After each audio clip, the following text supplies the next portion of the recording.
Сәлеміңіздер. Мен ұрлыққа шыққанда ай жарық болыпты деп мен видео түсіретін кезде күн жарқырап кетті. Мынау Бонита Ланоса, түріктің Ланоса фирмасының Бонита жібіне кішкене шолу жасап кеткім келді. Сонда бір шабыт кеп қалды. Мен егерде менің инстаграмдағы парақшамды көріп жүрсеңіздер, көптеген осы Бонита жібінен тоққан тоқымаларын көрген боларсыздар. Именно балаларға арналған жаңа жилетка, 36-37 сантиметр. Енді баланың өзінің денесінің ұзындығына қарай 1 жастан 2-3 жасқа дейін киюге болатын жилетка. Мына жилетка жуылғаннан кейін бұл жіп кішкене жұмсарады. Сәл былай қаттылау сияқты көрінеді, бірақ құрамында жартылай жүннің 49% жүн дейді, 51 акрил. Енді әрине дәл 49 болмауы да мүмкін. Кішкене бұл жіп бұрынғы тоқып жүрген шеберлердің айту бойынша оның құрамында акрил көбейген дейді. Бірақ соның өзінде жақсы жіп, қаттырақ ширатылған, егер қарасаңыздар, міне қаттырақ ширатылған. Бұл тоққан кезде өте ыңғайлы, шашырамайды жіптері, жылдам тоқисыздар. Мына түсі бирюзовый дейді, мына көк түсі өте әдемі түс негізі. 916 номерлі, жуандығы да жақсы. Өткені, неге мен өйтіп айтып жатырмын? Өткені, мынау түсіне де қарай, мына жіптің жуандығы әртүрлі болады екен. Одан кейін бір ненің ішінен, осы бір матоктың ішінен менде мына бір қызғылт түсінен, розовый түсінен бірақ шыққан. Бір жер жіңішке, бір жер жуан. Ондай да болып қалуы мүмкін. Мына жерде мына жаңа деп қойып, жаңадан шыққан.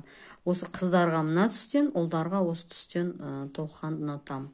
Қыздарға мына 933 деген қызғылт түстен розовый дейміз. Енді орысша осы екі жіптің түстері өте әдемі, жарқын. Ұлдарға да, қыздарға да. Мына түсі тіпті керемет. Енді тоққан кезде негізі мен өзім 2,75 деген резинкаларын, мына жаны болсын, астыңғы жағы болсын, резинкаларын мен 2,5 номерлі бізбен тоқим, 2,5-дық. Ал жалпы мына денесін 2,75-пен тоқим. Өзім осында жіңішкелеу біздермен тоқимын. Бұл жерде, егер рекомендацияны көретін болсаңыз, бұл жерде 4,5 дейді. 4,5 енді. Ол біз өте үлкен болып кетеді. Тіпті бұлардың жазғаны сене беруге болмайды. Мына жерде бәрі жазылған, бірақ әр шебердің өзінің қолына байланысты басқаша болады. Негізі осы Ланоса Бонита жібі ілгекпен тоқитын қыздарға да ұнайды, және бізбен тоқитын қыздарға да өте ұнайды. Егер де балаларға тоқығыңыз келсе, осы жіпті сіздерге ұсынамын, қыздар. Жаңадан тоқып жүргендерге. Қатты созылмайды, өзгермейді, және мынау машинкамен тоққанға да төзімді. 30 градуспен тоққан деп жуған. 30 градуспен жуасыз, қолмен жусаңыздар да бәрібір. Қолмен жуған кезде жуасыз. Мен кәдімгі бұрап сыға берем. Одан орамалдың ішіне, полотенценің ішіне салып, бір сығып жіберіп, тегіс жерге жайып, кептіре саламыз. Негізі төзімді жақсы жіп.